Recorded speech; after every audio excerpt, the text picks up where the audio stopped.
여보, 당신은 응원을 침대에서 하니? 자정이 다 되어가는 시각, 빨래감을 정리하는데 남편 권민범의 응원복 바지 주머니에서 영수증 한 장이 툭 떨어졌습니다.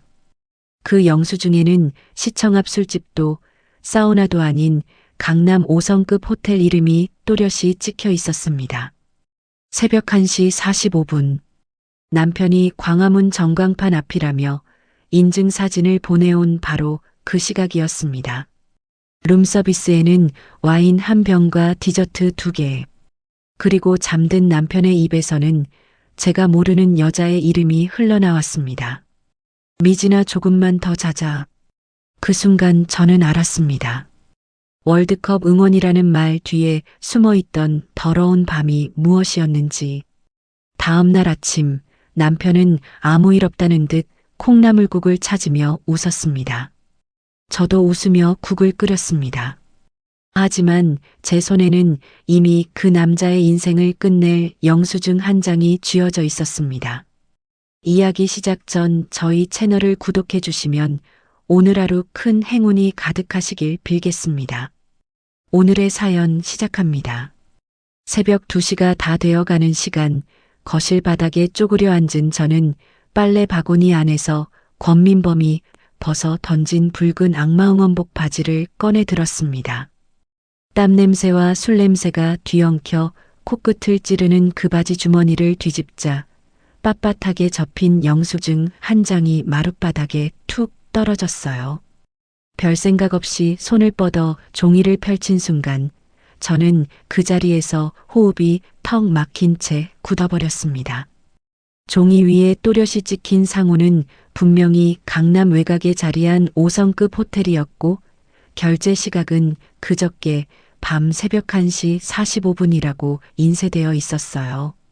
손가락 끝이 미세하게 떨려오는 것을 느끼며 저는 식탁 위에 놓아두었던 핸드폰을 집어들어 그저께 권민범이 보내온 인증 사진의 전송 시각을 다시 한번 확인했습니다. 화면 속 광화문 전광판을 배경으로 두 팔을 번쩍 들고 펄쩍 뛰어오른 권민범의 사진, 그 사진이 도착한 시각 역시 새벽 1시 45분 분 단위까지 영수증과 토시 하나 틀리지 않게 들어맞고 있었어요. 한 사람이 같은 시각에 광화문 한복판과 강남 외곽 호텔에 동시에 있을 수는 없다는 너무도 단순한 사실이 차가운 칼날처럼 제 가슴을 천천히 갈라놓았습니다. 거실 소파 위에서 입을 떡 벌린 채 코를 골며 자고 있는 권민범의 얼굴을 내려다보며 저는 무릎이 풀려 그 자리에 주저앉을 뻔한 것을 두 손으로 마룻바닥을 짚어 가까스로 버텼어요. 그저께 밤이 또렷이 떠올랐습니다. 야근을 마치고 텅 빈 집에 들어와 인스턴트 죽 한 그릇을 데워 먹던 그 시간, 권민범에게서 영상통화가 걸려왔어요.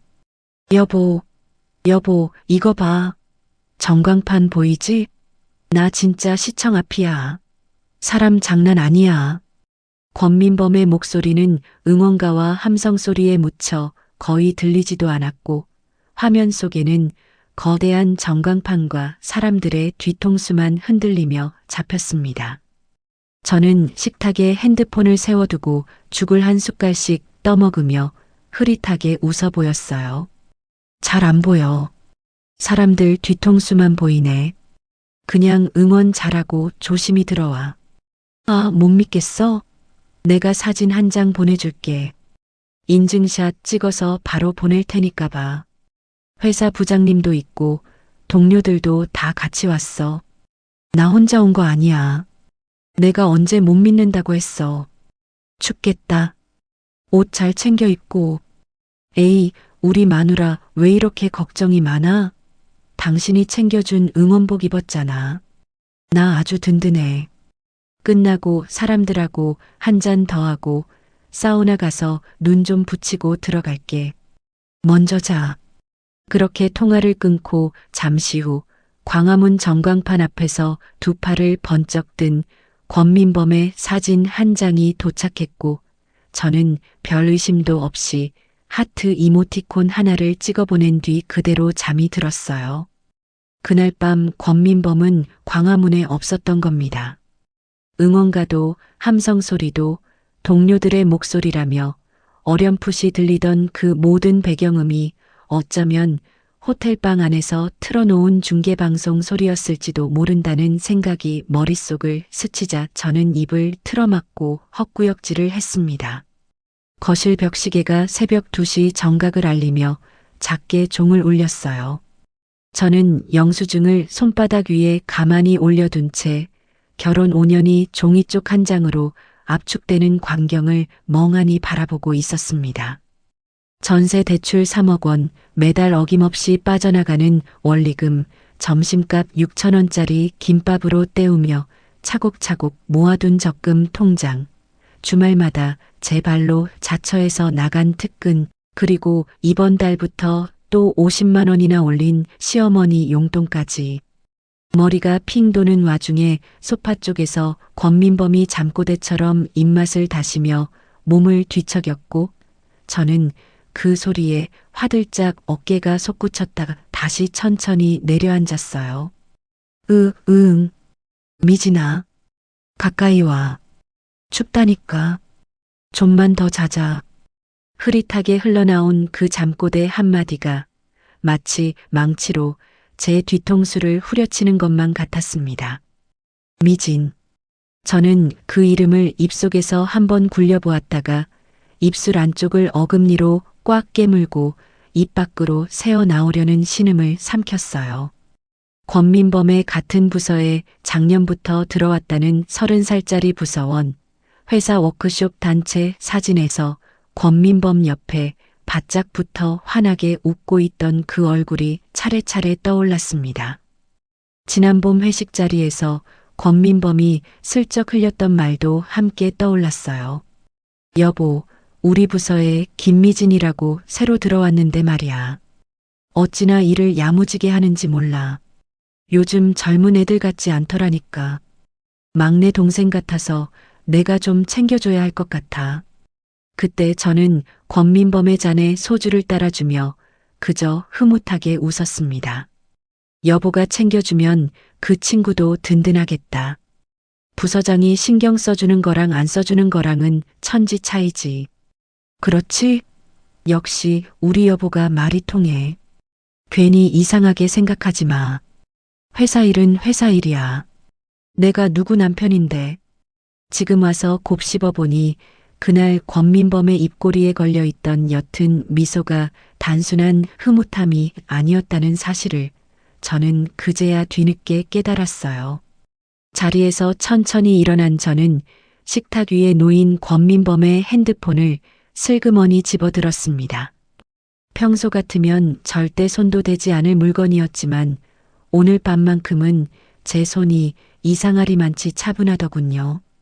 화면을 톡 두드리자 잠금 패턴이 떴는데 일주일 전쯤 권민범이 새로 바꿨다며 알려주지 않았던 그 패턴 화면이 차갑게 저를 막아섰어요. 며칠 전 식탁에서 오갔던 짧은 대화가 머릿속을 스쳐 지나갔습니다. 여보, 패턴 좀 알려줘. 택배 도착 알림 와서 봐줘야 하는데. 아, 됐어. 건드리지 마. 요즘 회사 보안이 얼마나 무서운지 알아? 괜히 당신이 눌렀다가 문제 생기면 내가 다 뒤집었어. 그냥 내 폰은 내가 볼게. 택배 알림 하나 보자는 건데 왜 그렇게 예민해? 예민한 게 아니라 조심하는 거야. 당신은 회사 일을 몰라서 그래. 괜히 남편 일에 끼어들지 말고 알림 오면 그냥 나 불러. 그때는 무심히 흘려들었던 그 한마디가 이제 와서 보니 너무도 명백한 차단 선언이었다는 사실에 저는 코웃음을 터뜨릴 뻔했어요. 핸드폰을 식탁 위에 도로 내려놓고 영수증을 든 손을 거실 스탠드 불빛 아래로 가져갔습니다. 호텔 이름, 객실 번호, 결제 카드 뒷자리 4자리, 그리고 결정적으로 룸서비스 항목에 찍힌 와인 한 병과 디저트 2개. 두 사람. 저는 영수증을 식탁 위에 평평하게 펴둔 채 핸드폰 카메라로 각도를 바꿔가며 여러 장을 찍었고 그 사진들을 메일 보관함과 클라우드 두 군데에 각각 백업해 두었어요. 원본은 식탁 서랍 가장 깊은 곳, 권민범이 평생 손 한 번 댄 적 없는 가계부 사이에 끼워 넣어 두었습니다.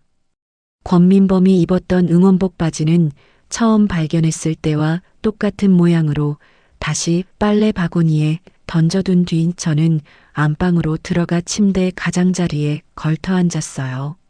화장대 거울 속 제 얼굴은 핏기가 가신 채 푸르스름하게 질려 있었고 두 눈만 마치 사람이 아닌 짐승의 그것처럼 형형하게 빛나고 있었습니다.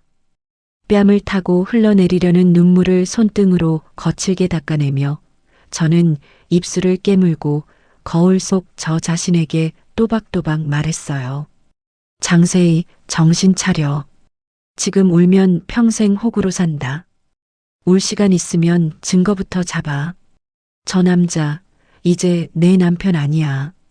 베개 밑에서 핸드폰을 다시 꺼낸 저는 오늘 밤 본 것을 빠짐없이 메모장에 기록해 나갔습니다. 영수증 발견 시각, 결제된 호텔 상호, 결제 시각, 권민범의 잠꼬대에서 흘러나온 이름, 김미진이라는 부서원, 핸드폰 패턴 변경 시점까지 한 줄도 빠짐없이 적어 내려갔어요. 기록을 마친 핸드폰을 가슴 위에 올린 채 천장을 보고 누워있던 저는 어느 순간부터인지 손끝에 떨림이 거짓말처럼 잦아드는 것을 느꼈습니다. 다음 날 아침 8시 거실에서 권민범이 뒤척이는 소리가 들려오자 저는 평소와 똑같은 표정을 만들어 안방문을 열고 나갔어요. 여보, 일어났어? 아이고, 죽겠다. 머리가 깨질 것 같아. 여보, 콩나물국 좀 끓여줘. 얼큰하게. 어제 내가 얼마나 고생했는지 알아? 사람들한테 떠밀리고 소리 지르고 술까지 마셨더니 온몸이 다 쑤신다. 소파에 늘어져 한 손으로 이마를 짚은 권민범이 끙끙 앓는 신용을 하며 저를 올려다봤습니다. 많이 마셨나 보네. 시청 아픈 사람 많지 않았어? 아우, 말도 마. 발 디딜 틈도 없더라고. 숨도 제대로 못 쉬겠더라니까. 부장님이 자꾸 술을 권해서 죽는 줄 알았어. 그래도 내가 빠지면 분위기 안 살잖아. 내가 또 우리 부서 중심 아니겠어? 몇 시까지 마셨는데? 몰라. 새벽까지 마시다가 사우나에서 잠깐 눈만 붙이고 첫 차로 들어왔지. 여보한테 사진 보낸 거 봤지? 그때가 한참 흥겨울 때야. 내가 그렇게까지 인증해줬으면 됐지. 뭐 더 확인할 거 있어? 확인이라니. 그냥 궁금해서 물어본 거야. 에이, 우리 여보 또 삐졌어? 남편이 밖에서 회사 사람들이랑 어울리는 것도 일의 연장이야. 이런 걸로 얼굴 굳히면 나 피곤해. 나 믿어. 내가 어디 딴짓할 사람이야? 권민범의 입에서 흘러나오는 거짓말이 어찌나 매끄럽고 능숙한지 저는 등을 돌려 부엌으로 향하며 입꼬리에 차가운 미소를 띄워 보였어요. 오늘 푹 쉬어. 콩나물국 진하게 끓여줄게. 역시 우리 마누라밖에 없네. 이래서 내가 밖에 나가도 집 생각을 한다니까. 사랑해, 여보. 응, 사랑해. 그러니까 오늘은 아무 걱정 말고 끝까지 푹 쉬어. 가스레인지 위에 냄비를 올리고 푸른 불꽃을 켜는 순간 저는 속으로 또박또박 다짐했습니다. 이 가짜 평화는 오늘 아침 식탁이 마지막이라고 콩나물국 마지막 한 모금까지 다 들이켜고 나면 권민범, 당신의 인생은 한 장의 영수증과 함께 끝장이 나는 거라고요. 콩나물국이 부글부글 끓어오르는 소리 너머로 거실에서 권민범의 핸드폰 진동음이 짧게 울렸고 그 진동이 누구의 손끝에서 시작된 것인지 저는 이미 다 알고 있었어요. 권민범이 콩나물국 그릇을 다 비우고 다시 안방으로 들어가 코를 골며 잠들자 저는 거실 한쪽 책상에 놓인 노트북을 조용히 열어 인터넷 뱅킹 화면에 접속했어요. 부부 공동 명의로 쓰는 생활비 계좌에 최근 6개월치 거래 내역을 한 줄 한 줄 눈으로 훑어 내려가던 저는 마우스를 잡은 손에 어느새 식은 땀이 송골송골 맺히는 것을 느꼈습니다. 매월 20일 권민범의 월급날만 되면 어김없이 비상금 명목으로 30만 원씩 빠져나가던 금액이 최근 3개월 사이에 갑자기 150만 원으로 5배나 뛰어오른 정황이 한눈에 들어왔어요. 거래 내역을 더 거슬러 올라가다 보니 지난 봄 시어머니 칠순 잔치를 준비한다며 우리 부부가 따로 통장을 트고 차곡차곡 모아두었던 자금 일부가 정작 칠순 잔치가 아니라 강남의 명품 매장과 청담동 고급 한정식 집에서 결제된 흔적이 줄줄이 따라 나왔습니다. 저는 손가락이 부들부들 떨려 마우스조차 제대로 잡을 수 없었지만 입술을 꽉 깨물고 흐트러진 호흡을 가다듬으며 그 거래 내역을 한 장 한 장 캡처에 따로 마련해 둔 폴더에 차곡차곡 저장해 두었어요. 화면 끝자락에 또렷이 찍혀 있는 에비뉴의 김미진 고객이라는 멤버십 적립 알림 문구를 보는 순간 저는 노트북을 덮고 두 손으로 얼굴을 감싼 채 잠시 호흡을 골라야 했습니다. 다음 날 점심시간 회사 휴게실에서 샌드위치 한 입을 입에 베어 물자마자 시어머니의 전화가 다짜고짜 걸려왔어요. 세희야, 너 이번 주말에 시간 비워놔라. 어머님, 갑자기 무슨 일이세요? 무슨 일이라니, 너희 시누이니가 큰애 데리고 인사 온다잖니. 그러니까 너 퇴근길에 마트 들러서 한우 두근이랑 제철 과일 좀 사들고 본가로 와. 어머님, 이번 달에 전세 이자가 또 올라서 살림이 좀 빠듯해요. 한우는 좀 부담스럽고 다른 거로 알아볼게요. 얘는 무슨 그런 야박한 소리를 해? 우리 민범이가 돈을 못 벌어오니 한 푼이라도 못 보태줄까봐 너 그렇게 안달이니? 어머님, 그런 뜻이 아니라요. 민범이가 회사에서 부장식이나 달고 그 고생을 하는데 너는 그까짓 한우 한 근 사오는 게 그렇게 어렵냐? 결혼할 때 우리가 너희 신혼집 도배비랑 가정값 보태준 거 그새 다 잊은 거야?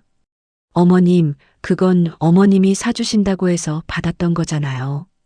그리고 그 비용 우리가 명절마다 2배로 갚아드렸잖아요. 아이고, 며느리 입에서 그런 소리가 나오는구나. 내가 너한테 그깟 한우값 얻어먹자고 전화한 줄 알아?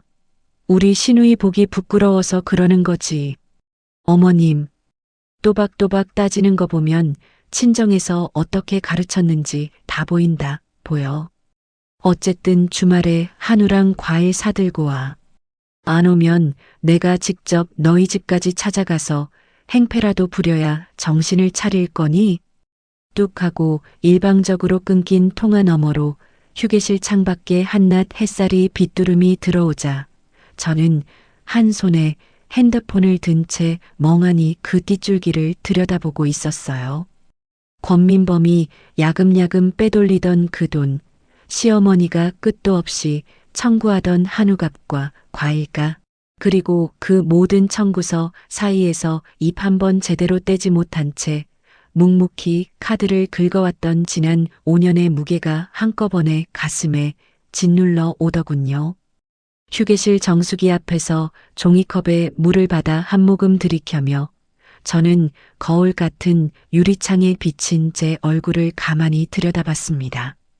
29의 시집와 어느덧 34이 된 여자, 그 얼굴에 새겨진 잔주름과 다크서클이 마치 권민범과 시어머니가 한 줄씩 손수 그어 놓은 영수증 줄긋기처럼 보였어요. 퇴근길 아파트 지하 주차장에 들어선 저는 평소처럼 곧장 엘리베이터로 향하는 대신 권민범의 차 앞에 멈춰 섰습니다. 차 키는 어젯밤 권민범이 잠든 사이에 미리 한 벌 복사해 마련해둔 여분 키였어요. 트렁크 문이 가볍게 들리며 열리자 안쪽에 무심히 던져져 있던 종이 상자 하나가 눈에 들어왔습니다. 상자 안에는 백화점 1층에서나 볼 법한 고급 여성용 화장품 쇼핑백이 곱게 접힌 채 놓여 있었고, 함께 들어있던 영수증에는 권민범의 카드로 결제된 38만 원이라는 금액이 또렷하게 찍혀 있었어요. 저는 그 쇼핑백을 트렁크 안에 처음 그대로 놓아둔 채 사진만 여러 각도로 찍어 핸드폰에 저장했고, 조수석 의자 틈새와 트렁크 안쪽 매트 위에 떨어져 있던 길고 밝은 갈색 머리카락 2올을 손가락 끝으로 조심스럽게 집어 올렸습니다. 미리 가방에서 꺼내둔 작은 지퍼백 안에 그 머리카락을 봉인하듯 가지런히 넣고 봉투 겉면에 날짜와 위치까지 또박또박 적어두었어요. 집으로 올라온 저는 권민범이 거실 식탁 위에 펼쳐놓고 깜빡 잊은 노트북을 가만히 들여다보았습니다. 노트북 화면 한쪽 구석에는 권민범의 카톡이 자동 로그인된 채 그대로 떠 있었고, 가장 최근에 주고받은 대화 상대 이름이 미진이라는 2글자로 또렷하게 박혀 있었어요. 저는 떨리는 손끝으로 마우스를 움직여 그 이름의 프로필 사진을 클릭했고, 화면에 둥글게 떠오른 얼굴은 며칠 전 회사 워크숍 단체 사진에서 권민범의 옆에 바짝 붙어 환하게 웃고 있던 김미진 그 사람이 틀림없었습니다. 대화창을 열어 그 안을 낱낱이 들여다보고 싶은 충동을 가까스로 눌러 참은 저는 카톡창을 처음 보았던 그대로 되돌려 놓고 노트북 덮개를 조용히 닫았어요. 지금 당장 모든 걸 쏟아 내 권민범의 멱살을 잡고 흔들고 싶었지만, 그러기엔 제가 모아야 할 증거가 너무 많이 남아있다는 사실을 저는 잘 알고 있었습니다. 그 순간 안방 문이 드르륵 열리며 권민범이 부스스한 머리로 거실로 나오더니 식탁 위에 미리 사다 둔 치킨 상자를 끌어다 닭다리 하나를 집어들었어요. 여보, 나 잠깐만 좀 봐. 응? 뭐? 이번 달 카드값이 좀 많이 나왔는데 생활비 통장에서 한 100만 원만 좀 빼서 카드값에 보태줘. 다음 달 월급 들어오면 내가 다시 채워 넣을게. 저는 끓어오르는 분노에 머릿속이 새하얗게 비어가는 것을 느끼면서도 입가에 평소와 다름없는 옅은 미소를 유지한 채 권민범의 얼굴을 가만히 마주 보았습니다. 카드값이 왜 그렇게 많이 나왔어? 아, 이번 달에 부서 회식이랑 거래처 접대 좀 몰렸고, 그리고 어머니 약값도 좀 내가 부담했고. 어머님 약값? 어머님 그동안 약 드시는 거 다 본가에서 알아서 한다고 그러셨잖아. 아, 뭐 이번에 한번 내가 좀 보태드렸지. 아들이 어머니 약값 좀 보태는 게 그렇게 이상해? 이상하다는 게 아니라 갑자기 그러니까 묻는 거지. 영수증 좀 보여줄래? 영수증을 무슨 영수증을 일일이 챙겨. 마누라가. 그냥 좀 100만 원만 빼줘. 그래, 알았어. 내일 통장에서 옮겨줄게. 역시 우리 마누라가 최고야. 사랑해. 권민범은 닭다리를 와삭와삭 씹으며 천연덕스럽게 안방으로 들어가 버렸고, 저는 그 뒷모습을 향해 차마 입 밖으로 내지 못한 욕설을 잇새로 곱씹었어요. 조금 뒤 피곤해서 먼저 잔다는 핑계로 안방으로 들어간 저는 안방 문을 안에서 단단히 걸어 잠근 채 가방 깊숙이 숨겨두었던 작은 카드 한 장을 손바닥 위에 가만히 올려놓았습니다. 낮 동안 권민범이 죽은 듯이 잠들어 있는 사이 그의 차에서 빼낸 블랙박스 메모리 카드, 그 카드 한 장에 담긴 동선과 음성과 영상이 어떤 그림을 그려줄지 저는 천천히 입꼬리를 끌어올리며 무릎 위에 노트북을 펼쳤어요. 방문 너머에서 권민범의 코 고는 소리가 평화롭게 들려오는 가운데 저는 메모리 카드를 노트북에 천천히 밀어넣고 첫 번째 파일에 마우스 커서를 가져갔습니다. 새벽 1시가 훌쩍 지난 시각, 안방 침대 가장자리에 무릎을 모으고 앉은 저는 노트북 화면 한가운데에 떠오른 블랙박스 첫 번째 영상 파일을 떨리는 손끝으로 더블 클릭했어요. 차량 실내 모드로 녹화된 영상 속에는 운전석에 앉은 권민범과 조수석에 다리를 꼬고 앉은 김미진이 마치 오래된 연인이라도 되는 양 서로의 손가락을 단단하게 깍지 끼우고 있는 모습이 음성과 함께 또렷하게 잡혔습니다. 오빠, 오늘은 어디로 가? 오늘은 그 강남 호텔, 지난번에 갔던 거기 다시 잡았지. 룸도 한 단계 업그레이드 해달라고 미리 말해뒀어. 오빠 진짜 통이 크다. 거기 1박에 얼마인 줄이나 알고 그래. 내가 우리 미진이한테 그깟 호텔값 아껴서 뭐 하겠어. 와이프 모르게 따로 빼두는 비상금이 있어서 괜찮아. 저는 입을 틀어막은 손바닥 안으로 헛웃음 같은 신음이 새어나오는 것을 어금니를 꽉 깨물어 가까스로 막아냈어요. 영상 속 권민범의 목소리는 평소 집에서 듣던 그 무뚝뚝한 톤이 아니라 어린 처녀 앞에서 잔뜩 멋을 부린 능글맞은 어조였습니다. 근데 오빠, 어제 사모님이 카톡 보냈더라. 새로 산 립스틱 발랐다고 인증샷도 같이 찍어서. 아, 그 사진 봤어. 어휴, 그 빨간색 립스틱 보고 내가 진짜 한숨이 푹 나왔다니까. 왜? 사모님 어울리시던데 뭘. 미진아, 너는 진짜 몰라서 그래. 우리 와이프는 백화점 세일 때마다 5만 원짜리 립스틱 하나 큰맘 먹고 사들고 와서는 한 달은 자랑하는 그런 여자야. 꾸밀 줄도 모르고 꾸미려는 노력도 아예 없어. 오빠 너무하다. 사모님이 그 돈 아끼면서 살림하시는 거잖아. 그러니까 그게 더 답답하다고. 마누라는 그냥 돈 모으는 기계 같아. 아침에 일어나면 적금 통장부터 들여다보고 점심에는 6천 원짜리 김밥, 저녁에는 마트떨이 채소. 그런 인생을 5년이나 같이 살았다, 내가. 김미진은 권민범의 그 말에 깔깔거리며 운전석 쪽으로 몸을 기울였고 권민범은 한 팔을 뻗어 그녀의 어깨를 자연스럽게 감싸 안았어요. 그래서 오빠가 나한테 그렇게 잘해주는 거야? 당연하지. 너랑 있으면 내가 살아있는 것 같아. 우리 미진이는 향수도 좋은 거 쓰고 옷 입는 센스도 다르고 무엇보다 남자가 뭘 원하는지 분위기를 안단 말이지.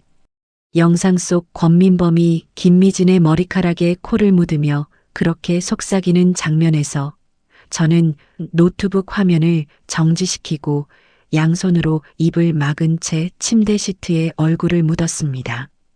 가슴 한가운데가 갈라지는 듯한 통증과 함께 뜨거운 눈물이 시트를 적셔왔지만 저는 끝내 흐느낌 한 번 입 밖으로 내지 않은 채 그대로 1분 남짓을 견뎌냈어요. 그리고 다시 고개를 들었을 때 저는 한 손등으로 눈가를 거칠게 닦아내며 영상 재생 버튼을 또박또박 다시 눌렀습니다. 이어진 영상에는 그저께 밤 두 사람을 태운 권민범의 차가 광화문 시청 방향이 아니라 강남 외곽의 5성급 호텔 지하 주차장으로 미끄러져 들어가는 동선이 결제 시각과 도착 시각까지 분 단위로 또렷하게 기록되어 있었어요. 오빠, 오늘 사모님한테 인증샷 보낸다며. 어떡하려고? 걱정 마. 낮에 회사 후배 한 명 시켜서 미리 광화문 가서 사진 한 장 찍어두라고 했어. 시간 맞춰서 그 사진 한 장만 보내면 그걸로 끝이야. 우와, 진짜 치밀하다. 우리 오빠. 마누라가 워낙 단순해. 사진 한 장이면 다 믿어. 5년을 그렇게 같이 살았는데 의심할 줄을 모르더라고. 저는 그 부분 음성을 따로 잘라 별도의 폴더에 저장하고 파일명을 광화문 사진 조작 자백이라고 또박또박 적어두었습니다. 다음 날 아침 권민범이 욕실에서 샤워하느라 물소리가 콸콸 들려오는 사이 저는 거실 소파 위에 굴러다니던 가족 공용 태블릿을 슬그머니 집어들었어요. 평소 권민범이 야구 중계를 보거나 가끔 인터넷 쇼핑을 할 때 쓰던 그 태블릿에는 권민범의 메신저가 가족 공용이라는 이유로 자동 로그인된 채 그대로 남아 있었습니다. 대화 목록을 손가락 끝으로 천천히 내려보던 저는 가장 위쪽에 즐겨찾기로 별 표시까지 곱게 달아둔 미진이라는 대화방을 발견하고 그 위로 손가락을 가져갔어요. 대화방을 열자 가장 최근에 주고받은 메시지부터 화면을 가득 채웠습니다.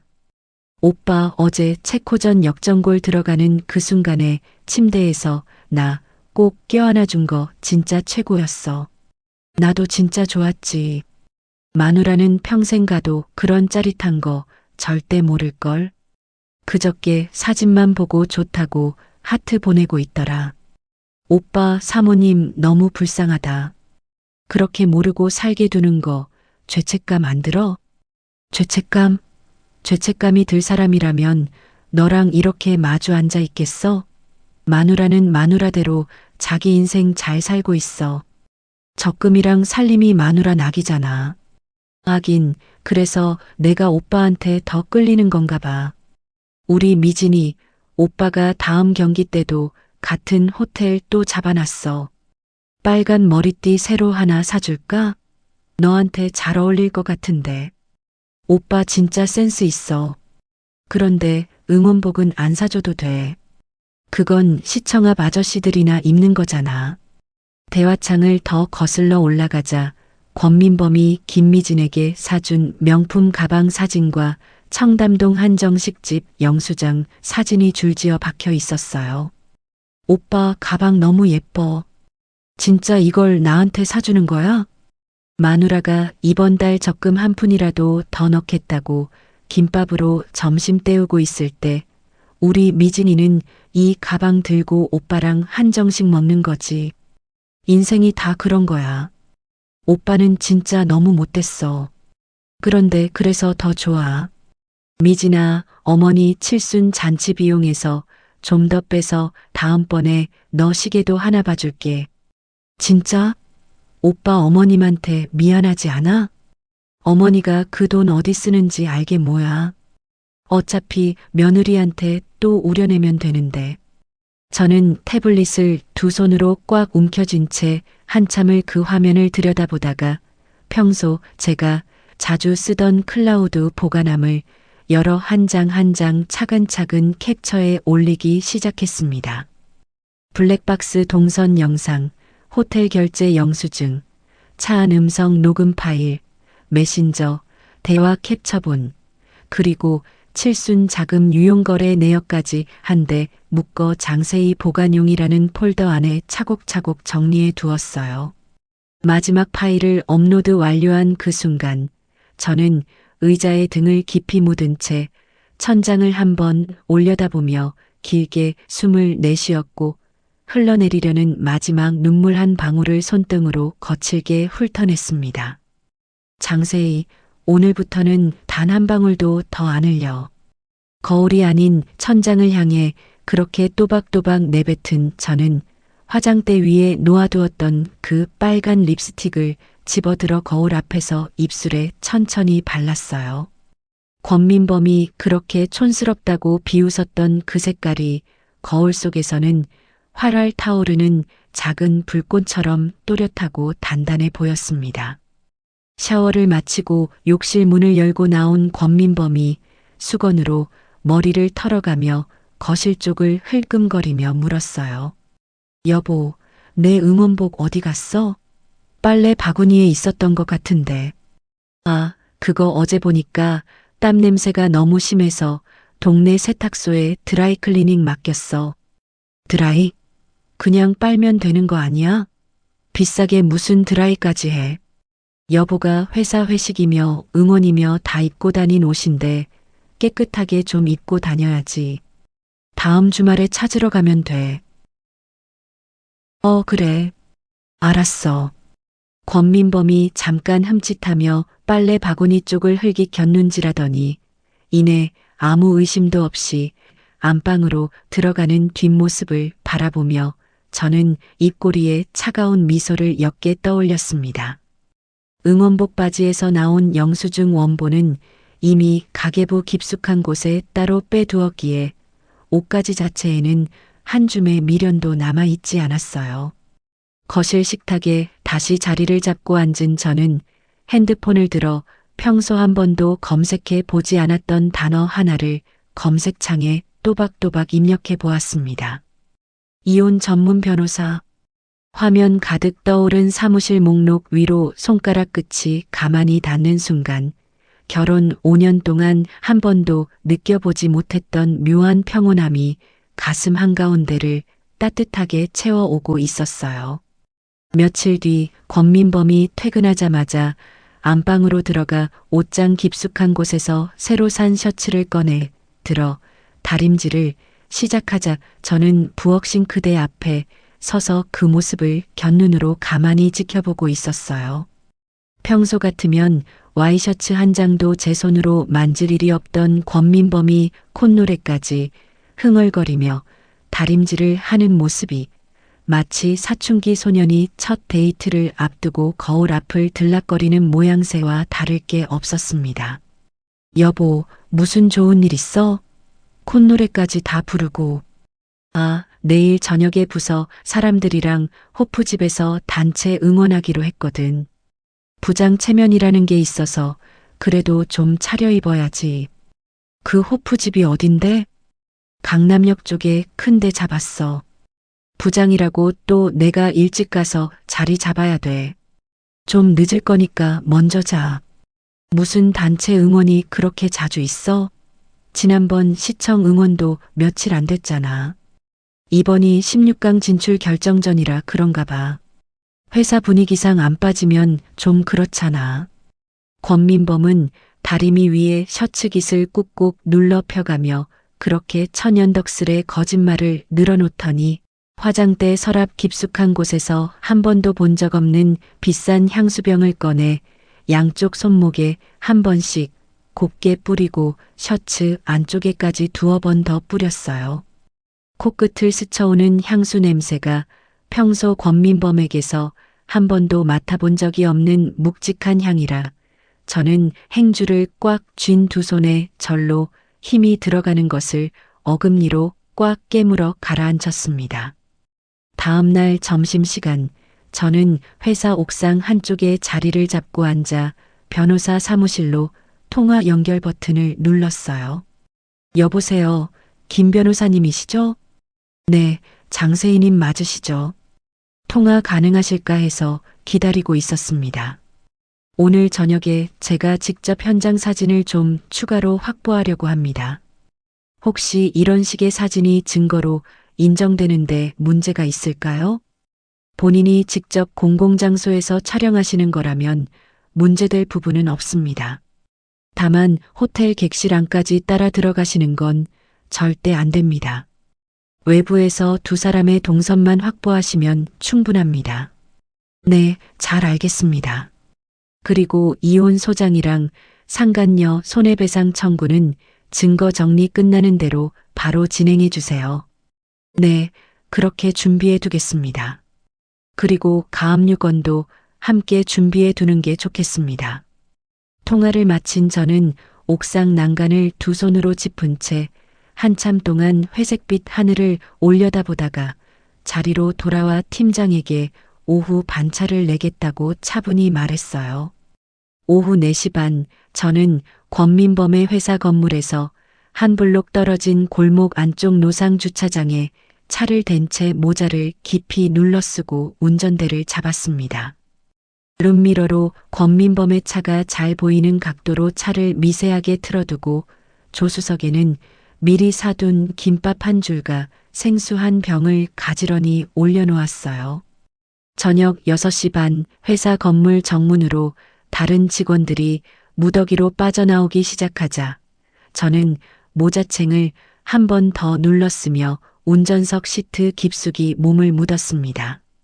7시가 조금 못된 시각 권민범의 차가 회사 주차장 출구로 슬며시 빠져나오는 모습이 룸미러에 또렷이 잡혔어요. 저는 시동을 천천히 걸어 두세 대 정도의 차를 사이에 끼운 채 적당한 간격을 유지하며 그 뒤를 따라갔습니다. 권민범의 차는 강남역 호프집 거리 쪽으로 향하지 않고 한 블록 떨어진 버스 정류장 앞에서 슬그머니 멈춰 섰어요. 정류장 앞 가로등 아래 무릎 위로 짧게 올라간 검은색 원피스에 또각거리는 하이힐을 신은 김미진이 핸드백을 만지작거리며 두리번거리고 있었습니다. 권민범이 운전석 창문을 슬쩍 내리자 김미진은 환하게 웃으며 조수석 문을 열고 자연스럽게 차에 올라탔어요. 차 안 두 사람의 음성이 들리지는 않았지만 룸미러 너머로 권민범이 김미진의 뺨을 손등으로 살짝 쓸어내리고 김미진이 깔깔거리며 권민범의 어깨에 머리를 기대는 모습이 또렷이 보였고 저는 핸들을 잡은 두 손에 핏줄이 푸르스름하게 도드라지는 것을 어금니를 꽉 깨물어 가라앉혔습니다. 권민범의 차는 강남역 호프집 거리를 그대로 지나쳐 한참을 더 달려가더니 외곽 도로를 한참 따라간 끝에 강남 외곽의 그 5성급 호텔 지하 주차장으로 미끄러져 들어갔어요. 저는 한 블록 뒤편 공영 주차장에 차를 대고 모자챙을 더 깊이 눌러 쓴 채 호텔 로비 쪽으로 발소리를 죽여가며 천천히 걸어 들어갔습니다. 로비 안쪽 큰 화분 뒤에 몸을 반쯤 가린 채 숨을 죽이고 있는데 권민범과 김미진이 다정하게 허리를 감싸 안은 채 엘리베이터 앞으로 걸어오는 모습이 보였어요. 오빠, 오늘은 스파 있는 방이라며? 그럼 우리 미진이 호강시켜 주려고 한 단계 더 올렸지. 사모님은 진짜 평생 이런 데 못 와보겠지? 평생 못 와봐. 그 인간은 5만 원짜리 동네 사우나도 비싸다고 안 가는 사람인데 호텔 스파 같은 거 입에 올렸다간 까무러칠걸. 불쌍해라. 오빠가 그래도 한 번씩은 데려가 줘야 하는 거 아니야? 왜 내 돈으로 우리 마누라까지 호강시켜줘야 돼? 그 돈 아껴서 우리 미진이 가방 하나라도 더 사주는 게 100배 낫지. 오빠는 진짜 너무해. 그래도 사모님이 결혼 5년이나 같이 살았잖아. 5년이면 충분히 우려먹었지. 이제 마누라는 그냥 같은 집에 사는 가정부 같은 거야. 밥 해주고 빨래해주고 적금 부어주고. 두 사람의 대화가 적막한 로비 안에 또렷이 울려 퍼지는 그 순간 저는 화분 뒤에서 핸드폰을 꺼내 들어 음성 녹음 버튼을 슬그머니 누른 채 두 사람의 뒷모습과 함께 엘리베이터 번호판까지 한 컷에 담아 사진을 찍었습니다. 엘리베이터 문이 닫히고 층수 표시기가 천천히 올라가더니 꼭대기 15층에서 빨간 불빛이 또렷하게 멈춰 섰어요. 저는 그 빨간 숫자 15를 한 장 더 사진으로 찍어 클라우드에 곧바로 업로드한 뒤 호텔 입구 쪽 주차된 권민범의 차로 다시 돌아가 번호판을 정면으로 한 장 더 찍어 두었습니다. 차 안으로 돌아온 저는 운전석 시트를 한껏 뒤로 젖히고 모포 한 장을 무릎 위에 덮은 채 김밥 한 줄을 꺼내 천천히 씹어 삼키며 긴 밤을 견딜 준비를 했어요. 핸드폰 화면 속 변호사가 보내온 마지막 메시지를 한 번 더 들여다보았습니다. 증거 충분합니다. 내일 오전 10시에 사무실에서 뵙죠. 저는 그 메시지에 짧게 답장을 보냈어요. 네.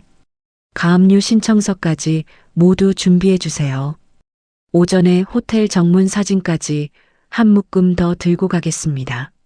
새벽 4시가 지나고 동쪽 하늘이 회색빛으로 희미하게 밝아올 무렵 저는 운전석 룸미러를 끌어와 헝클어진 머리를 단단하게 묶고 입가에 또박또박 그 빨간 립스틱을 짙게 덧발랐습니다. 거울 속에 저는 어제와는 전혀 다른 사람 같았고 두 눈에서는 어떤 흔들림도 찾아볼 수 없었어요.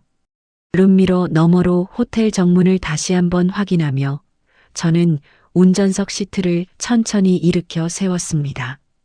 핸드폰을 한 번 더 들어 음성 녹음 버튼이 정상 작동하는지 확인하고 가방 안쪽에 클라우드 출력본 한 묶음과 변호사 사무실 명함이 가지런히 놓여 있는 것까지 손끝으로 더듬어 확인한 뒤인 저는 운전석 문 손잡이에 손을 가만히 올려놓았어요. 오늘 아침 호텔 정문이 열리는 그 순간이 결혼 5년의 마지막 장면이라는 사실에 저는 룸미러 속 제 입꼬리가 차갑게 끌어올려지는 것을 한 번 더 또렷이 확인했습니다. 아침 8시 반 호텔 정문 회전 유리문이 천천히 돌아가며 권민범과 김미진이 모습을 드러낸 순간 저는 운전석 도어를 가만히 열고 차에서 내려 또각거리는 구두 소리를 일부러 죽이지 않은 채 가쪽으로 걸어가기 시작했어요. 두 사람은 막 잠에서 깬 듯 헝클어진 머리에 푸석한 얼굴을 하고도 다정하게 팔짱을 낀 채 호텔 입구 쪽 화단을 따라 천천히 걸어 나오고 있었습니다.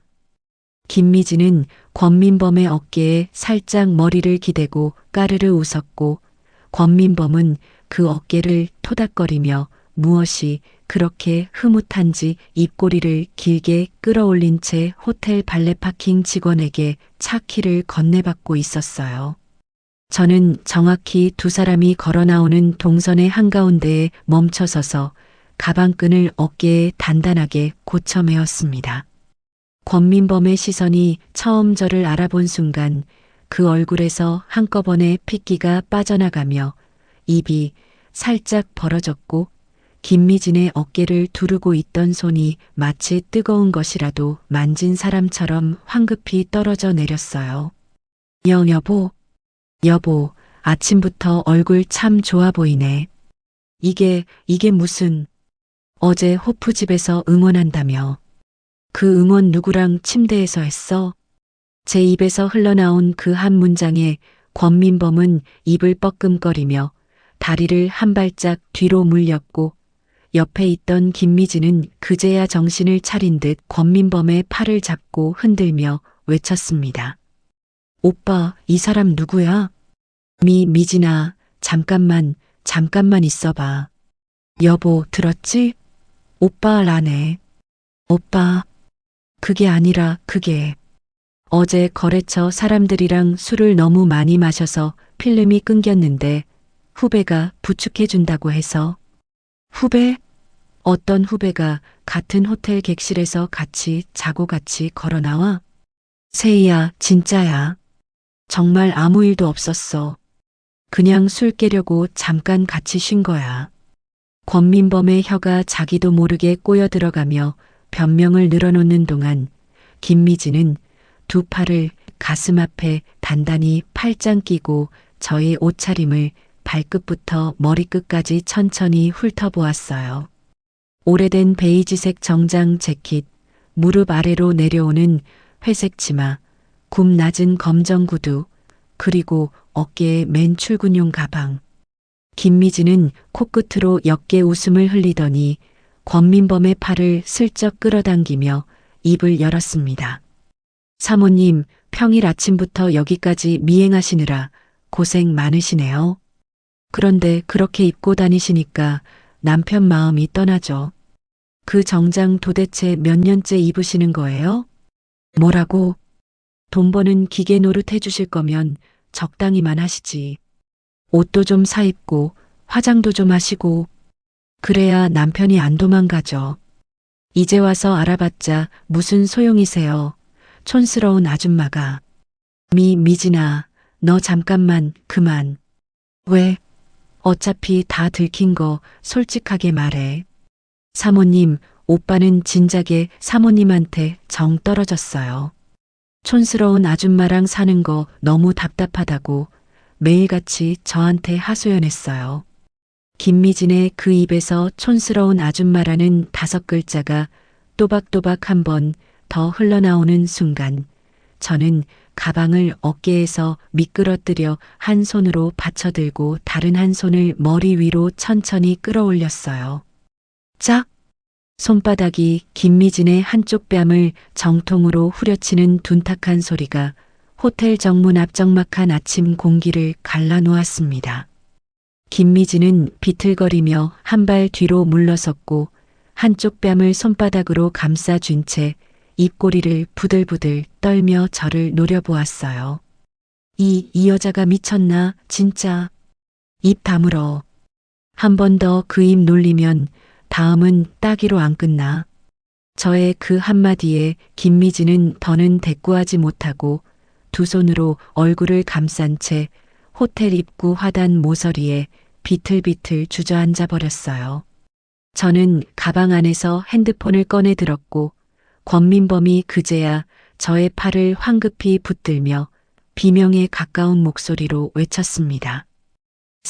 세희야, 진짜 한 번만, 딱 한 번만 들어줘. 응? 손 치워. 한 번만, 진짜 한 번만 설명할 기회 줘. 저는 권민범의 손을 매몰차게 떨쳐낸 뒤 핸드폰 화면을 두 사람의 눈높이에 맞춰 천천히 들어 올렸어요.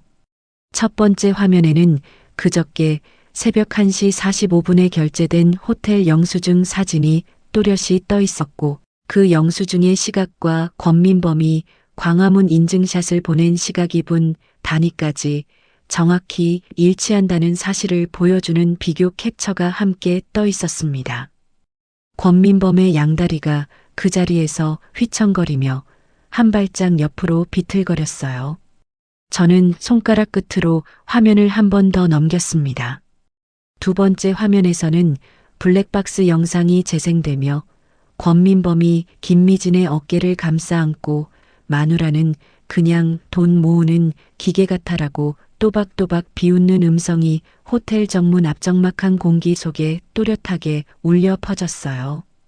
영상 속 자기 목소리를 들은 김미진의 표정이 새파랗게 일그러지더니 두 손으로 입을 틀어막은 채 어깨를 가늘게 떨기 시작했습니다. 저는 한 번 더 화면을 넘겼어요. 세 번째 화면에는 권민범이 김미진에게 보낸 명품 가방 사진과 함께 어머니 칠순 잔치 비용에서 빼서 너 시계 사줄게라는 메시지가 적힌 대화창이 적나라하게 박혀 있었습니다. 권민범은 그 화면을 보자마자 입을 떡 벌린 채 두 다리에 힘이 풀려 무릎이 살짝 꺾였고 김미진은 화단 모서리에 주저앉은 채 입술 안쪽을 어금니로 꽉 깨물며 두 눈에 시뻘건 핏발을 세웠어요. 이거 다 어떡해. 이게 다가 아니야. 어디 한두 개인 줄 알아? 세희야, 진짜 잘못했어. 한 번만 용서해주면 내가. 용서? 권민범이 다시 한번 저의 정장 자락을 두 손으로 움켜잡으려 들자 저는 그 손을 위에서 아래로 차갑게 쳐내며 한 발짝 뒤로 물러섰어요. 당신 인생, 김미진 인생, 시어머니 인생까지 통째로 자기 손으로 갖다 바친 게 누군지 곧 알게 될 거야. 세희야, 제발 한 번만. 쓰레기 분리수거는 회사에서 철저하게 해줄게. 거기 김미진도 함께. 저는 핸드폰 화면을 천천히 꺼서 가방 안에 가지런히 집어넣은 뒤 권민범과 김미진을 한 번 더 차갑게 내려다보며 또박또박 말했습니다. 이 자리 오늘 두 사람 인생에서 제일 빛나는 자리야. 앞으로는 매일매일 오늘보다 더 끔찍해질 거니까. 화단 모서리에 주저앉은 김미진이 그제야 고개를 번쩍 들며 저를 노려보았고 부어오른 두 뺨 위로 마스카라가 시커멓게 번지는 와중에도 두 눈에는 분명한 앙심이 시뻘겋게 도사리고 있었어요. 저는 그 시선을 한치의 흔들림도 없이 정면으로 받아내며 또각거리는 구두 소리와 함께 호텔 정문 앞을 천천히 가로질러 제 차를 향해 걸어갔습니다. 권민범이 두어 발짝 뒤따라오며 무어라 외치는 소리가 등 뒤에서 어렴풋이 들려왔지만 저는 한 번도 뒤를 돌아보지 않은 채 운전석 도어를 열고 차에 올라탔어요. 룸미러를 잠깐 들여다보니 권민범은 두 손으로 머리를 감싸 쥔 채 호텔 정문 앞에서 휘청거리고 있었고 김미진은 화단 옆에 주저앉아 핸드폰을 꺼내들며 어디론가 황급히 전화를 거는 모습이 잡혔습니다. 핸들을 잡은 두 손에 한 점의 떨림도 남아있지 않다는 사실을 한 번 더 확인하며 저는 부드럽게 엑셀러레이터를 밟아 미련 없이 그 호텔 주차장을 빠져나왔어요. 차창 너머로 아침 햇살이 따사롭게 내리쬐고 있었고 운전석 룸미러 속 제 입가에는 결혼 5년 만에 처음으로 진짜 미소라 부를 만한 옅은 호선이 그려져 있었습니다. 호텔 정문을 빠져나온 지 20분이 채 되지 않아 저는 회사로 향하던 핸들을 한쪽으로 꺾어 변호사 사무실 빌딩이 있는 광화문 방향 도로로 미끄러져 들어갔어요. 회사 인사팀에 반차 신청 메시지를 보내고 변호사 사무실 1층에 차를 댄 뒤 가방 안쪽 깊숙이 넣어두었던 작은 저장 장치와 두툼한 출력 서류 묶음을 한 손에 가지런히 챙겨 들었습니다. 11층 사무실 문을 밀고 들어서자 안경 너머로 침착한 눈빛을 한 김 변호사가 자리에서 일어나 두 손으로 의자를 빼주었어요. 오시느라 고생 많으셨습니다. 일단 앉으세요. 네, 변호사님. 오늘 새벽에 호텔 정문 사진까지 모두 다 확보했습니다. 좋습니다. 가지고 오신 것 다 보여주시겠어요? 저는 저장 장치를 책상 위에 가만히 올려놓고 출력해온 사진과 캡처본을 한 장 한 장 변호사 앞에 펼쳐 보였습니다. 이 영수증이 시청 인증샷 시간이랑 분 단위까지 똑같다는 거 보이시죠? 그리고 이 영상이 차 안에서 두 사람이 한 대화고요. 이게 회사 법인카드로 결제된 호텔 영수증. 이게 청담동 한정식집 영수증입니다. 법인카드까지 사용한 게 맞아요? 카드 결제 명세서 확인해 봤더니 그렇게 나와요. 법인카드 끝자리 4자리하고 영수증에 찍힌 카드 번호가 정확히 일치합니다. 이 정도면 손해배상 청구는 물론이고 회사 측 징계 절차까지 충분히 끌어낼 수 있겠는데요. 변호사님, 저는 이 사람들 인생을 천천히 그리고 합법적으로 끝장내고 싶어요. 한 번에 다 쏟아붓지 말고 하나씩. 세인님 말씀, 제가 무슨 뜻인지 잘 알겠습니다. 자, 그럼 순서대로 짚어봅시다. 우선 오늘 오후에 권민범 명의 전세보증금 반환 청구권하고 급여 통장에 대한 가압류 신청서부터 법원에 접수하겠습니다. 법원 결정은 며칠이나 걸려요? 보통 신청서 접수하고 한 사나흘이면 법원에서 심리하고 결정 떨어집니다. 그동안 권민범 명의 자산이 어디로 새나가지 못하도록 막을 수 있어요. 네, 그렇게 해주세요. 그리고 또 한 가지, 두 사람 다니는 회사 인사팀하고 감사팀 앞으로 익명 제보서 한부 정식 절차에 따라 발송해 주시면 좋겠어요. 제보 내용은 법인카드 유용 위주로 잡으시겠어요? 네, 법인카드 유용하고 근무 시간 중 두 사람 데이트 동선도 같이 첨부해 주세요. 사진하고 영수증 정리해서 한 묶음으로 만들어둔 파일 저장 장치 안에 다 들어있어요. 이 정도 자료면 회사 자체 감사에 들어가지 않을 수 없겠네요. 그리고 김미진 쪽에는 상간녀 손해배상 청구 소장까지 함께 준비해 두겠습니다. 금액은 어느 정도로 청구하시겠어요? 3천만 원으로 잡아주세요. 받아낼 수 있을지 없을지보다 그 정도 액수가 평생 그 사람 신용에 박혀 있도록. 잘 생각하셨습니다. 그러면 이렇게 진행하고 본인 명의 비상금 계좌가 있으시면 오늘 안에 따로 분리해서 별도 계좌로 옮겨두시는 게 좋겠습니다. 네, 사무실 나가는 길에 바로 은행 들러 5천만 원 빼서 따로 옮겨두겠습니다. 변호사 사무실을 나와 1층 은행 창구로 향한 저는 결혼 5년 동안 한 푼, 두 푼 모아 단독 명의로 관리해 오던 비상금 5천만 원 전액을 같은 은행 내 별도 계좌로 깔끔하게 이체해 두었어요. 거래가 모두 마무리되는 동안 권민범에게서 핸드폰이 한 번도 끊이지 않고 진동을 울려댔지만 저는 화면을 한 번 흘긴 내려다본 뒤 곧장 수신 차단 버튼을 눌렀습니다. 이튿날 오후 법원에서 가압류 결정 통보 문자가 권민범에게 발송되었다는 변호사의 짧은 알림 메시지가 들어왔어요. 알림이 오기 무섭게 권민범의 번호로 부재중 전화가 30통 가까이 한꺼번에 쏟아져 들어왔습니다. 여보세요, 세희야. 너 지금 가압류가 무슨 소리야? 내 통장에서 돈이 한 푼도 빠지지가 않아. 여보세요, 진짜 한 번만 내 말 좀 들어줘. 너 이러면 나 사회생활 끝나는 거야. 음성 메시지마다 권민범의 목소리는 거의 절규에 가까웠지만 저는 사무실 화장실 거울 앞에 서서 립스틱 한 번을 다시 매만진 뒤 화장실 문을 차분히 밀고 나섰어요.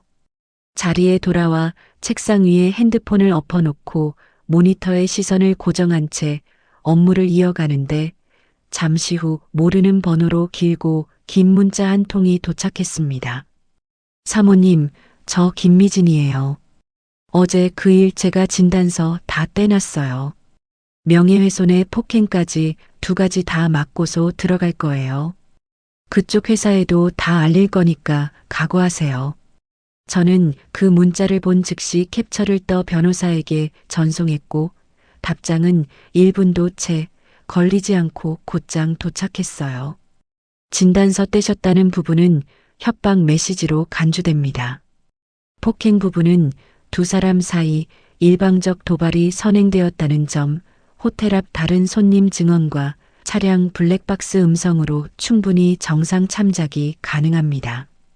명예훼손 부분은 사실에 근거한 증거이기 때문에 성립이 불가능합니다. 무시하시고 일 보세요. 저는 변호사의 답장을 한번 천천히 읽어내려간 뒤 김미진의 문자를 차분히 답장 한 줄 없이 그대로 두고 핸드폰을 책상 옆에 엎어 놓았어요. 퇴근 후 곧장 아파트로 향한 저는 우선 현관문 도어록 본체를 열어 비밀번호를 세 숫자 6자리로 깔끔하게 바꿔 설정해 두었습니다. 이어서 옷장 안에 가지런히 걸려있던 권민범의 양복과 셔츠, 신발장 가득한 구두, 화장대 위 그 비싼 향수병과 새 셔츠들을 차곡차곡 모아 대형 종량제 봉투 3개에 빠짐없이 쑤셔 넣었어요. 봉투 3개를 현관문 바깥 복도 한쪽에 일렬로 가지런히 세워둔 뒤 저는 안쪽에서 현관문을 단단히 잠그고 거실 인터폰의 전원 코드를 손가락 끝으로 끝까지 뽑아 콘센트 밖으로 빼냈습니다. 밤 10시가 지나자마자 현관문 바깥에서 시어머니의 거센 목소리가 또렷이 들려오기 시작했어요. 세희야, 세희야, 문 열어. 비밀번호가 왜 안 먹는 거니? 세희야, 너 지금 시어머니 앞에서 이게 무슨 짓이야? 당장 문 열어, 어서. 내 아들 양복이 왜 여기 봉투에 들어가 있어? 너 미쳤니? 시어머니의 손바닥이 현관문을 쾅쾅 두드리는 소리가 한참을 이어졌지만 저는 거실 불을 차갑게 꺼버린 채 식탁 의자에 앉아 노트북 화면을 가만히 들여다보고 있었습니다. 권민범의 통장 거래 내역에서 빼돌린 자금을 한 항목 한 항목표로 정리하고 지난 봄 시어머니 칠순 자금이 들어가야 했던 돈이 어디 명품 매장 어디 한정식 집에서 결제되었는지 빠짐없이 적어 내려갔어요. 총합 1,850만 원이라는 숫자가 표면 아래 칸에 또렷이 찍혀 나오는 그 순간 저는 입꼬리에 차가운 미소를 한 번 더 끌어올리며 그 표를 변호사 이메일로 곧장 전송했습니다. 그날 새벽 저는 권민범이 들이닥치기 한참 전에 안방 화장대 앞에 차분히 앉아 다림질이 잘된 짙은 회색 정장을 깔끔하게 차려입고 입가에는 또박또박 그 빨간 립스틱을 몇 개 한 번 더 덧발랐어요.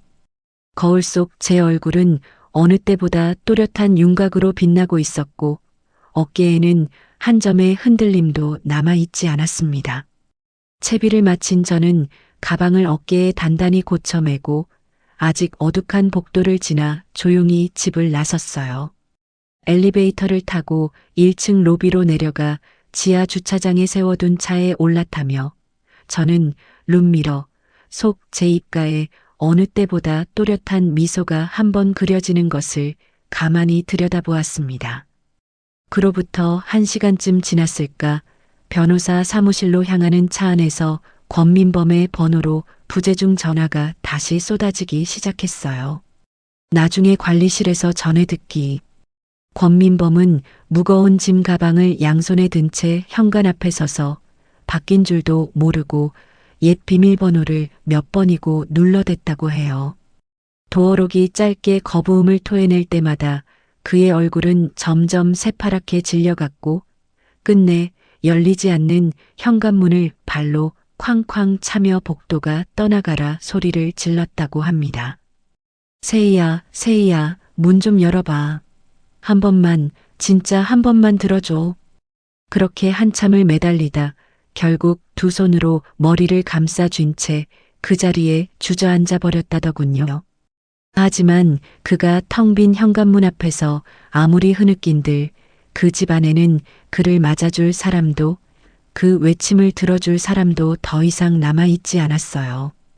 핸드폰 화면을 켜자 변호사로부터 새 메시지가 한 통 도착해 있었어요. 오늘 오전 11시에 회사 인사팀 앞으로 익명 제보 파일 정식 발송 완료되었습니다. 가압류 결정문도 오늘 오후에 권민범 회사 인사팀에 함께 전달됩니다. 저는 그 메시지에 짧게 답장 한 줄을 보냈습니다. 네, 감사합니다. 이제 두 번째 단추 잠그시면 됩니다. 회사 자체 감사가 시작된 지 사흘째 되는 날 오전, 저는 회의실에서 부서원들과 분기 매출 보고서 정리를 하던 도중 핸드폰 진동음이 짧게 한번 울리는 것을 무심히 들여다보았어요. 옆자리 동료가 어느새 모니터를 들여다보며 작게 휘파람을 내시더니 저에게 슬쩍 몸을 기울이며 속삭이듯 말했습니다. 장대리, 저 옆 회사 익명 게시판에 글 떴대요. 응원을 침대에서 하신 부서장님이라는 제목인데 벌써 조회수 1위래요. 네, 옆 회사라니. 강남지점 권민범 부장부서 얘기 같던데. 거기 김미진 대리랑 둘이 그 무슨 호텔에서 잡혔다고 댓글이 난리예요. 저는 짐짓 모른 척 노트북 모니터를 들여다보며 어깨를 한번 으쓱해 보였고 옆자리 동료는 신이 난 목소리로 다시 말을 이었어요. 법인카드까지 호텔에 긁었다고 그러던데 부장이 그 정도면 진짜 끝났네. 부인 알면 어떡한데요? 부인이 알았으니까 이렇게 글이 떴겠죠. 하긴 부인 입장에서 진짜 한 맺힐 일이지. 5년 동안 모은 돈 다 빼돌렸다는 소문도 돌아요. 비슷한 시각 권민범의 회사에서는 인사팀장이 직접 부서로 내려와 권민범과 김미진을 따로따로 호명한 뒤 징계위원회 대기실로 데려갔다고 변호사 메시지 한 줄이 곧이어 핸드폰 화면에 도착했어요. 오후 2시 무렵 저희 회사 1층 로비에서 갑작스러운 고함이 터져 나오며 안내 데스크 쪽이 시끄러워졌습니다. 자리에서 일어나 창밖을 흘낏 내려다본 저는 한껏 새빨갛게 달아오른 얼굴로 핸드백을 휘두르며 안내 직원에게 손가락질을 해대는 시어머니의 모습을 한눈에 알아보았어요. 내 며느리 어디 있어? 장세희 어디 있냐고. 빨리 안 데려오면 내가 이 회사 들어 엎어버릴 거야. 어르신 진정하시고요. 어떤 분 찾아오셨는지 차분히 말씀해 주시면. 장세희, 마케팅 본부 장세희. 못 들었어? 저는 핸드백 하나만 챙겨 들고 엘리베이터를 타고 1층으로 내려갔고 보안 데스크 옆 키 큰 보안 요원에게 정중하게 부탁의 말씀을 드렸습니다. 죄송한데요. 저 여자분 제 시어머니세요. 회사 안에서 일이 더 커지지 않게 1층 카페까지만 좀 안내해 주시면 감사하겠습니다. 네, 안내 도와드리겠습니다. 카페 안에 자리 잡으시면 저희가 입구 쪽에서 따로 대기하고 있겠습니다. 저는 시어머니에게 천천히 다가가 어깨에 손을 한번 가만히 올린 뒤 차분한 목소리로 한마디 건넸어요. 어머님, 회사 1층 카페 한적해요. 잠깐 거기 가서 얘기 좀 하시죠. 이 못된 거사, 너 때문에 내 아들이 회사에서 잘리게 생겼다잖아. 가압류가 무슨 가압류야. 여기서 소리치시면 어머님이 더 손해세요. 우선 자리부터 옮기시죠.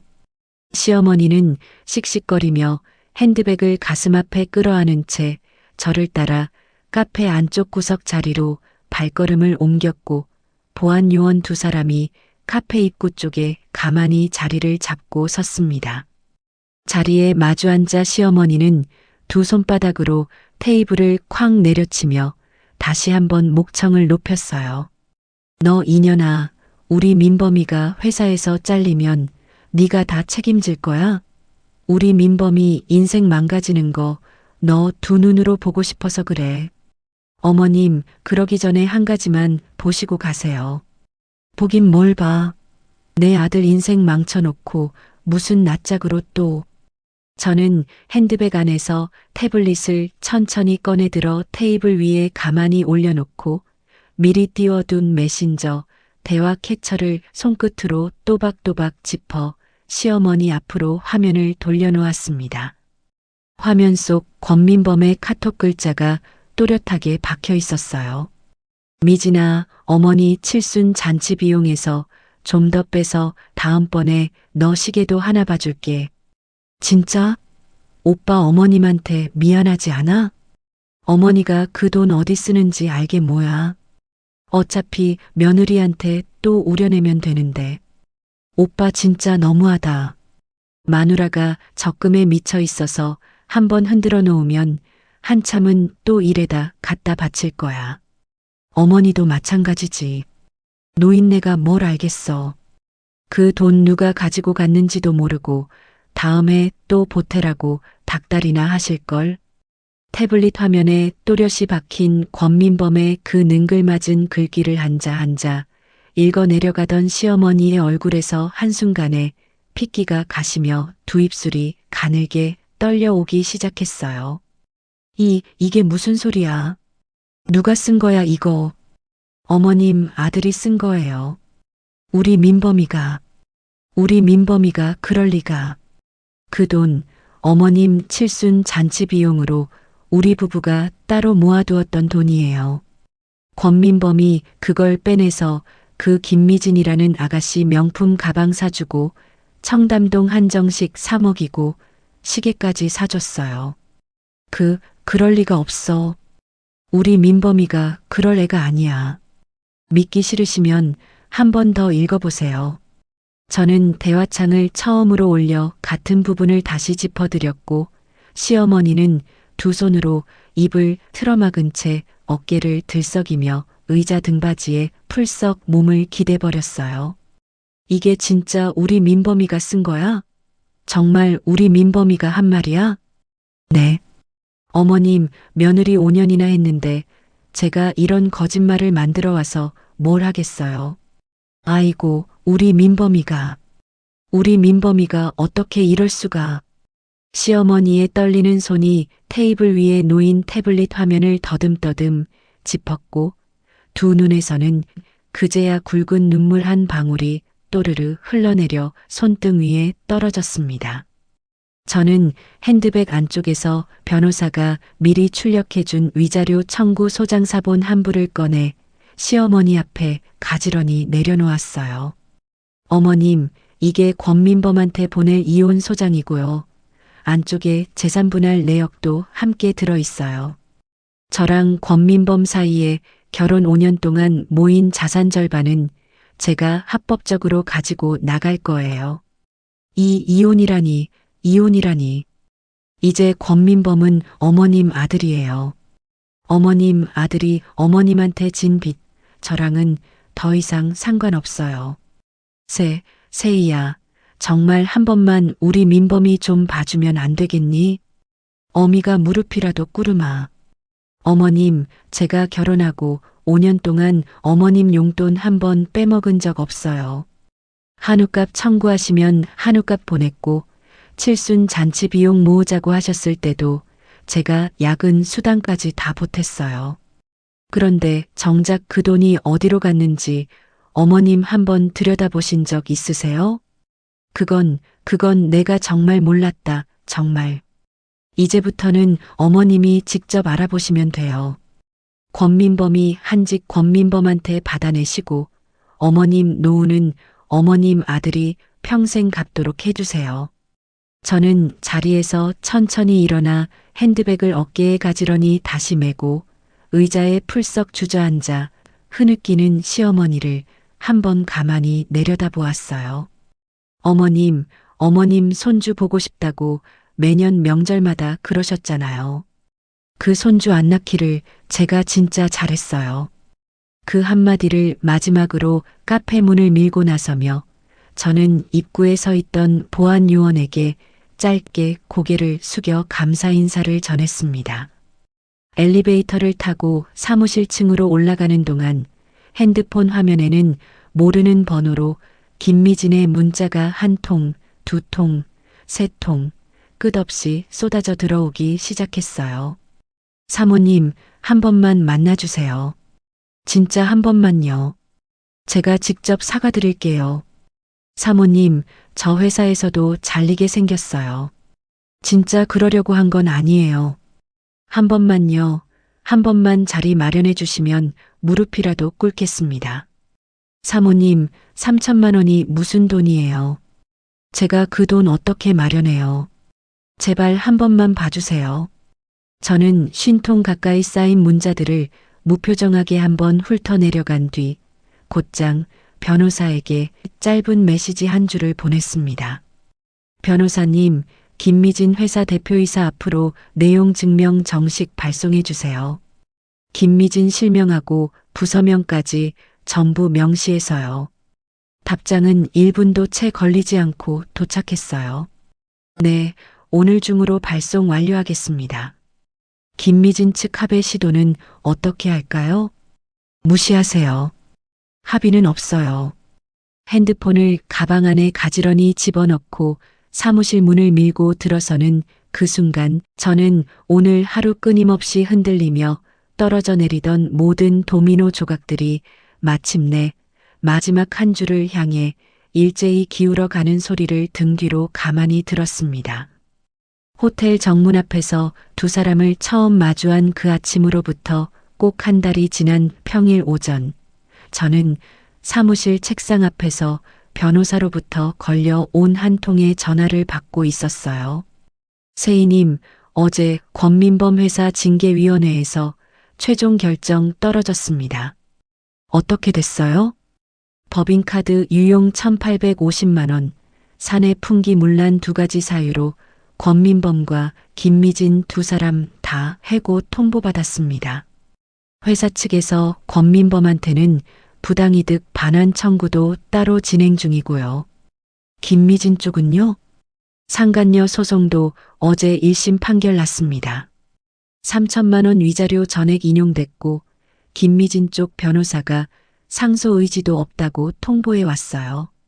그런데 김미진이 위자료 갚을 능력이 없어서 신용불량자 등재 절차 들어갔습니다. 이사 갔다는 소문도 들리던데 맞아요? 네, 월세 보증금까지 모두 깎여가면서 새벽에 짐 싸들고 어디론가 떠났다고 합니다. 회사 동료들 사이에서도 연락처 다 끊긴 상태예요. 권민범은 지금 어디 있어요? 회사에서 해고 통보받은 그 주에 시어머니 빌라로 들어갔답니다.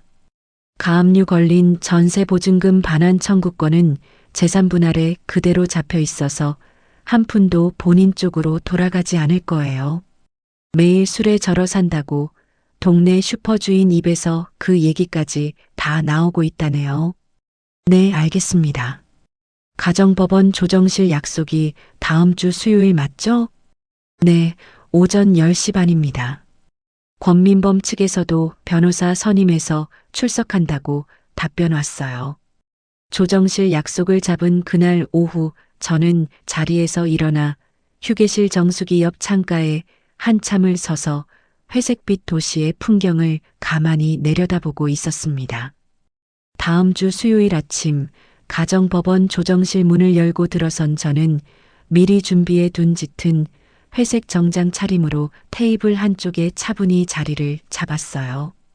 조금 늦게 도착한 권민범은 2달 사이 알아볼 수도 없을 만큼 핏기가 가시고 얼굴이 야윈 모습으로 어깨를 잔뜩 움츠린 채 변호사 뒤를 따라 조정실로 들어왔습니다.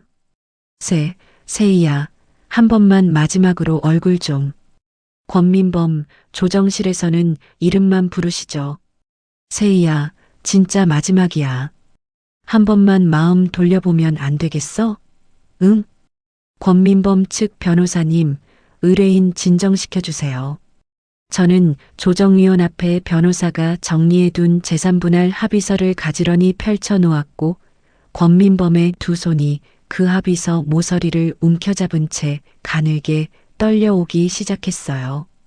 권민범 명의로 되어 있던 전세보증금 반환 청구권 3억 원 전액, 재산분할 명목으로 장세의 단독 명의로 이전합니다. 3억을 전액 다요? 이건 너무 일방적이지 않습니까?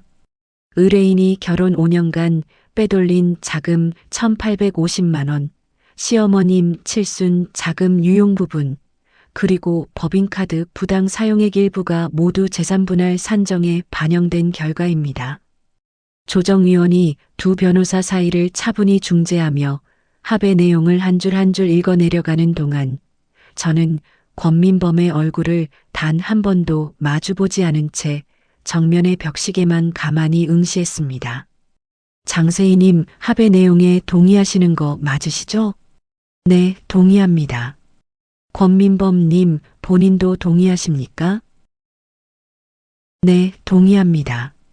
조정조서에 도장이 찍히는 그 짧은 순간 권민범의 입에서 작은 신음 같은 소리가 새어나왔지만 저는 자리에서 천천히 일어나 가방을 어깨에 가지런히 메고 변호사에게 가볍게 목례를 보냈어요.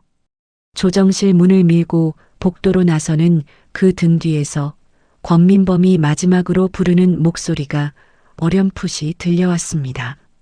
세희야, 너 정말 후회 안 할 거야? 저는 한 번도 뒤를 돌아보지 않고 또각거리는 구두 소리만 복도에 또렷이 남긴 채 법원 정문을 향해 걸어 나갔어요. 법원 정문 앞 햇살이 따뜻하게 어깨 위로 내려앉는 그 순간 가방 안에서 핸드폰 진동음이 짧게 한 번 울리며 회사 본부장의 메시지 한 통이 화면에 떠올랐습니다. 장대리, 연말 인사 발표 관련해서 잠시 본부장실로 와줄 수 있을까요? 며칠 뒤 본부장실 안쪽 응접 의자에 앉은 저는 두 손을 무릎 위에 가지런히 모은 채 본부장의 입에서 흘러나오는 한 문장을 또박또박 들었어요. 장대리, 이번 연말 인사에서 신규 팀장으로 발령됩니다. 본부 최연소 팀장이에요. 네, 감사합니다, 본부장님. 6개월 동안 그 어려운 환경에서도 프로젝트 흔들림 없이 끌고 가는 거 본부 사람들이 다 봤어요. 진작에 발탁했어야 했는데 늦어서 미안할 정도입니다. 앞으로도 흔들림 없이 일하겠습니다. 본부장실을 나와 사무실로 돌아온 저는 동료들이 진심 어린 박수를 보내며 자리에서 일어나 두 손을 모아 보내주는 그 순간 결혼 5년 동안 한 번도 떠올려 보지 않았던 한 단어를 마음속에 가만히 새겼습니다. 자유. 그날 저녁 승진 축하 회식 자리에서 옆자리 동료가 와인 잔을 천천히 부딪혀주며 한마디 건넸어요. 장 팀장, 진짜 축하해요. 그동안 정말 고생 많으셨어요. 고마워요. 다들 옆에서 응원해줘서 여기까지 왔죠. 이제 진짜 새 출발이네요. 좋은 일만 가득하시길 빌게요. 네, 좋은 일만 골라서 받을 거예요. 저는 평소 절대 손도 대지 않던 묵직한 색깔의 빨간 와인을 한 모금 천천히 머금으며 잔 너머로 비치는 동료들의 따뜻한 얼굴을 가만히 들여다보았습니다.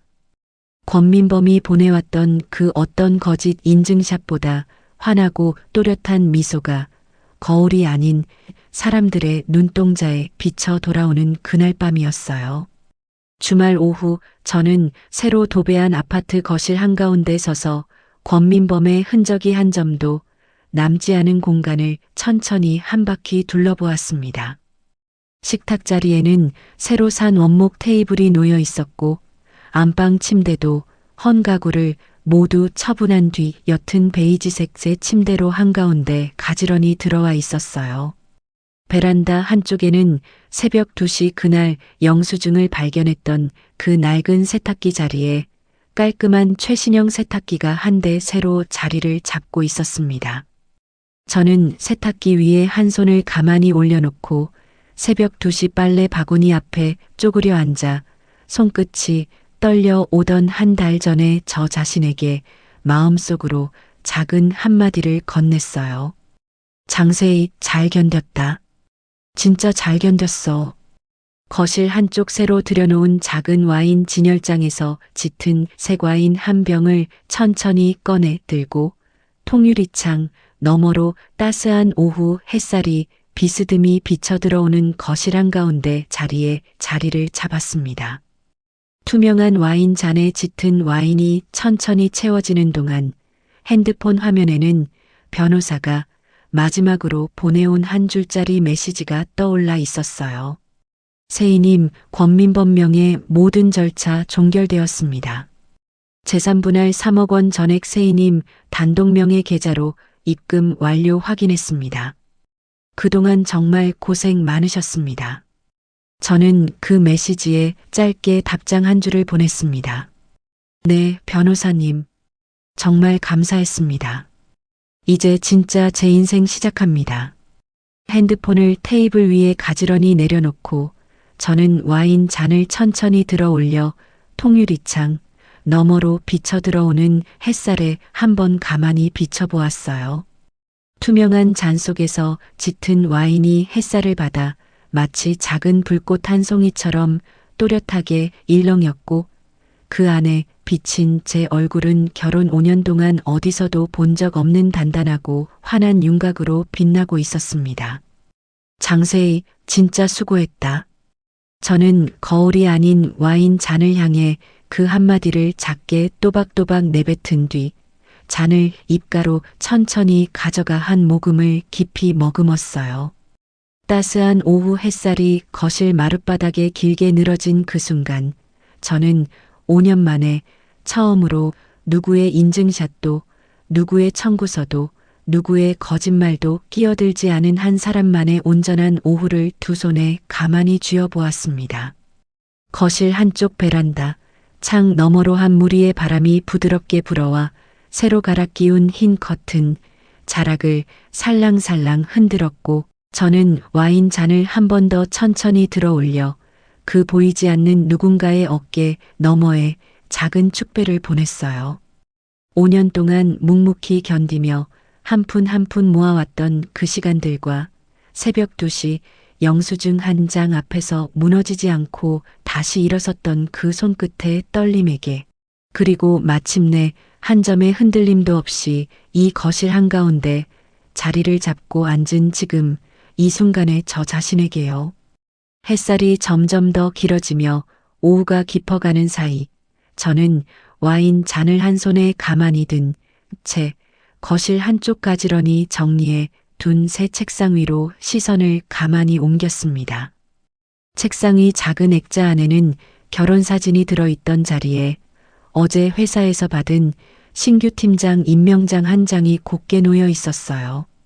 저는 그 임명장을 향해 와인 잔을 한 번 더 가볍게 부딪혀 보이며 어느 누구의 거짓말도 더 이상 깃들지 않을 새로운 5년의 첫 페이지를 마음속으로 천천히 펼쳐들었습니다. 인생톡톡 시청자 여러분, 장세희의 이야기가 여기서 마무리됩니다. 5년이라는 긴 시간을 묵묵히 견뎌온 한 사람의 손끝이 밤 11시 영수증 한 장 앞에서 무너지지 않고 마침내 자기 자신을 일으켜 세웠습니다. 세상은 때로 너무도 모질고 야박하지만 묵묵히 견뎌낸 진심은 결국 자기 자리를 찾아갑니다. 거짓은 아무리 꾸며도 한 줄 영수증 앞에 무너지고 진실은 아무리 묻혀도 끝내 햇살 아래로 다시 떠오르는 법이지요. 지금 혹시 어두운 터널 한가운데 서 계신 분이 있다면 장세희의 그 단단한 손끝을 한 번만 떠올려 주세요. 오늘 흘리는 한 방울의 눈물이 내일 여러분의 가장 환한 미소로 되돌아올 것입니다. 이야기를 끝까지 들어주셨다면 잘 들었다고 댓글 하나만 남겨주세요. 구독과 좋아요를 눌러주시는 모든 분들이 행복하시길 기원합니다. 오늘 함께 해주셔서 정말 감사합니다.